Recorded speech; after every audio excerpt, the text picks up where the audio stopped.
Hello my dear learners, welcome back to your English grammar class. So in this class we will cover a new chapter of your English grammar book, that is chapter number 19. So आज की class में हम chapter number 19 discuss करने वाले हैं जो कि होने वाला है about कंजक्शंस के बारे में। इससे पहले प्रीपोजिशन वाला हमने पढ़ा, अगर आपने वो वीडियो नहीं देखी है, देखिए ये चैप्टर्स का सीक्वेंस में होती है। प्रीपोजिशन क्लियर है तो कंजक्शंस भी आपका थोड़ा थोड़ा आपको समझ में आएगा। तो कंजक्शंस क्या होते हैं आपने क्लास 4th में 3rd में थोड़ा बहुत हमने पढ़ा है, तो देखते हैं आप लोग इसको आइडेंटिफाई कर पाते हैं या नहीं कर पाते। ये भी हम ऐसे ही करेंगे। सबसे पहले एक स्टोरी है आपके लिए, उस स्टोरी को हम पढ़ेंगे, उसमें से आपने आइडेंटिफाई करना है कि कौन कौन से कंजक्शंस है इसमें। ठीक है, चलिए शुरू करते हैं हमारे फर्स्ट से। सबसे पहले क्या लिखा है, देखिए read the story given below. यहाँ पे एक स्टोरी लिखी है, इसको आप पढ़ेंगे और यहाँ पे तो हाईलाइट भी हो रखे हैं जो जो कंजक्शन यूज किए। कंजक्शन क्या होता है, दो स्टेटमेंट दो सेंटेंसेस को जोड़ने के काम आते हैं, एज अ नेम सजेस्ट। चलिए आइए सबसे पहले स्टोरी पढ़ते हैं। क्या लिखा है, Tia love going for long walk so she often wandered into the big park near her house. एक बार वो ऐसी वॉक करने निकली तो उसने अपने घर के पास क्या देखा, So she wandered into a big park near her house. उसके घर के पार एक बड़ा सा पार्क था। One day she packed a sandwich, some fruits and a water bottles and went to the park. एक दिन उसने सोचा चलो पार्क में जाके थोड़ी सी पिकनिक मना ली जाए, खाना पीना सब कुछ उसने रख दिया। She walked carefully because the ground was muddy and the morning rain. मतलब वो धीरे धीरे वॉक करती थी क्योंकि पूरा ग्राउंड मडी था, गीला था, है ना, स्लिपरी था। Then the bird chirped loudly while squirrels jumped from tree to tree. वहाँ पे birds, of course, अगर पार्क में ऐसे ही होता है, birds की हमें आवाजें सुनाई देती है, squirrels दिखती है। Then suddenly she heard a soft whimpers. सुनाई दिया। She stopped, although she was afraid of what the sound might be. पहले उसको लगा किसकी साउंड है, पता नहीं है। Then she found a tiny puppy behind a bush. उसके बाद उसने एक tiny छोटू सा पपी देखा bushes के पीछे। It was very smart, yet it wiggled its tail when it saw Tia. और उसने भी पूंछ हिलाने लग गया जब उसने टिया को देखा। She picked it up gently since the puppy seemed hungry. Of course, उसने उसको pick up किया as उसको लग रहा था कि वो hungry है। The puppy felt safe with her and snugged into her arms. और वो safe feel कर रहा था, उसको भी पपी को पता चल गया था कि ये मेरे को harm नहीं पहुंचाएगी। Tia was happy for she loved dogs. Tia को भी खुश हुई क्योंकि उसको डॉग पसंद थे।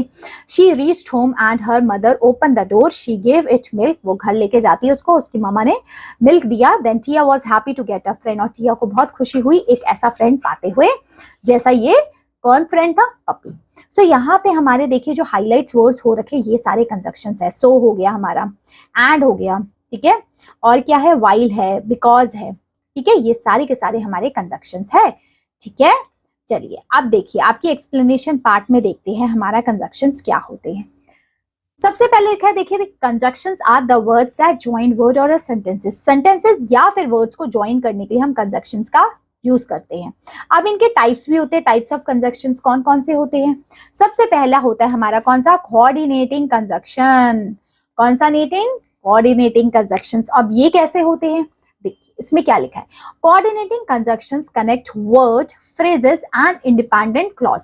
देखिए ये कनेक्ट करते हैं किसको, वर्ड को, फ्रेजेस को एंड इंडिपेंडेंट क्लॉज को कनेक्ट करने का काम करते हैं। जैसे अब आप देखिए फैन बॉय से हमने याद किया था अपनी छोटी क्लासेस में। फैन बॉय से हम क्या याद कर सकते हैं, अगर F for, A for and for nor, B for but, O for or, Y for yet and S for so. ये वाले कहीं पे भी फैन बॉय वाले वर्ड्स आएंगे, ये सारे कोऑर्डिनेटिंग कंजक्शंस के अंदर आते हैं।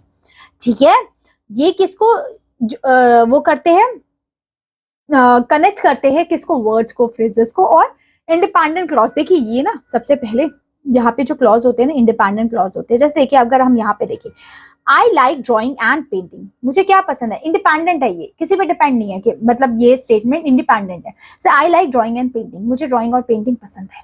ठीक है, आगे लिखा I tried hard yet could not reach the station on time. मैंने ट्राई किया, अपना जितना हो सके वो किया, तब भी मैं स्टेशन टाइम पे नहीं पहुंच पाई। येट जो वर्ड लिखा है ना, यही तो है कंजक्शंस। देखा यहाँ एंड था। आगे देखिए आई विल हैव टी और कॉफी, मैं शायद टी या कॉफी में से कुछ लूं।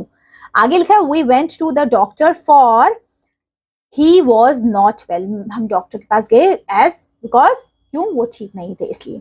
अब देखिए सबऑर्डिनेटिंग कंजक्शंस कौन से होते हैं, ये होते हैं subordinating conjunction join independent and dependent clause. यहाँ पे डिपेंडेंट क्लॉज भी आ जाते हैं, इंडिपेंडेंट क्लॉज भी आ जाते हैं, और ऊपर वाले में सिर्फ इंडिपेंडेंट क्लॉज थे, ठीक है। फॉर एग्जाम्पल जैसे ये सारे के सारे आपने देखे ना, बिकॉज, एज, ये सब ज्वाइंट करने के काम आते हैं। एक क्लॉज इंडिपेंडेंट होगा और एक शायद डिपेंडेंट हो जाए, ठीक है। सो इसमें as, because, after, before, it, since, all through, when, till, until, while, ये सारे यूज होते हैं। एग्जाम्पल भी देखिए लिखिए, she shouted because a dog ran after her. उसने शाउट किया क्यों, क्योंकि उसके पीछे कुत्ता भाग गया, है ना।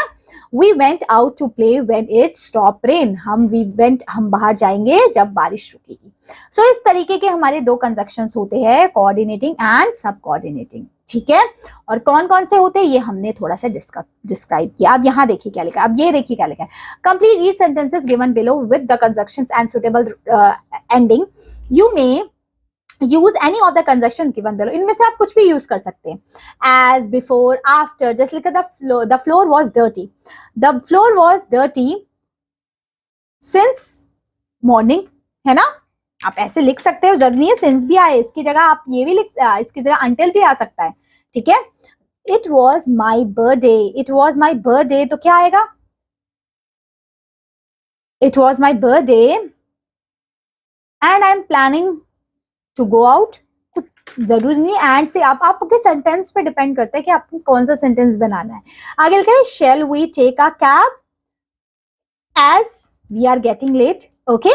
The child fell off the stairs before I reached there, child गिर गया स्टेयर से जब तक मैं आई वहां पे, है ना। तो इसके आगे बिफोर आप आगे बना सकते हैं सेंटेंस।